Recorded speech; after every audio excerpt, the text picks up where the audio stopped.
রাজধানীর মতিঝিলের শাপলা চত্বর পেরিয়ে দিলকুশা রোড ধরে এগোলেই চোখে পড়ে আলিকো ভবন। আর এই সড়কের দুই পাশে ফুটপাতে সারিবদ্ধভাবে রয়েছে জামা, জুতা, বেল্ট সহ নানা ধরনের পণ্যের দোকান। তবে এইসব দোকানের মধ্যে বেশি নজর কাড়ে জুতার দোকানগুলো।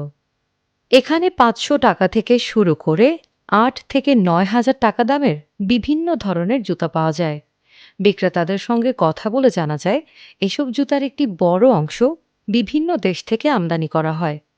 মানসম্মত ও টেকসই হওয়ায় ক্রেতাদের কাছেও এসব জুতার বেশি চাহিদা রয়েছে। শুধু রাজধানী নয়, দেশের বিভিন্ন জেলা থেকেও ক্রেতারা আসেন এখানে জুতা কিনতে। অনেকেই একসঙ্গে কয়েক জোড়া জুতো কিনে নিয়ে যান। প্রতিদিন সকাল ১১টা থেকে রাত ৮টা পর্যন্ত দোকানগুলো খোলা থাকে। অনেক জায়গা থেকে আপনি সিলেট থেকে আসছে রংপুর থেকে অনেক কাস্টমার আসে, দূরের কাস্টমার বেশি, সিলেটের যারা অনেক কাস্টমার আমদানি করা জুতার পাশাপাশি দেশীয় জুতাও বিক্রি হয় এসব দোকানে। বিক্রেতাদের দাবি, দেশীয় এসব জুতার একটি অংশ বিদেশেও রপ্তানি করা হয়। দেশীয় জুতার দাম ২০০ থেকে ২,০০০ টাকার মধ্যে হওয়ায় তা সাধারণ ক্রেতাদের নাগালের মধ্যেই থাকে। চীন থেকে আমদানি করা জুতাগুলোর দাম ৩,০০০ টাকা পর্যন্ত রয়েছে। ইউরোপের বিভিন্ন দেশ থেকেও আমদানি করা জুতার দাম তুলনামূলক বেশি। এসব জুতার মূল্য ১,০০০ থেকে ৯,০০০ টাকা পর্যন্ত।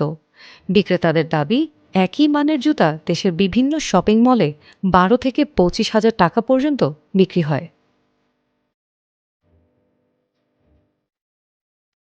আমার মানের সঙ্গে কোয়ালিটি খুবই ভালো, কারণ দেশের বাইরে কোম্পানি জুতা পাওয়া যায় না। আমাদের যদি ধরুন ১,০০০-১৫০০ বিক্রি করে মার্কেট অনেক হাই প্রাইস।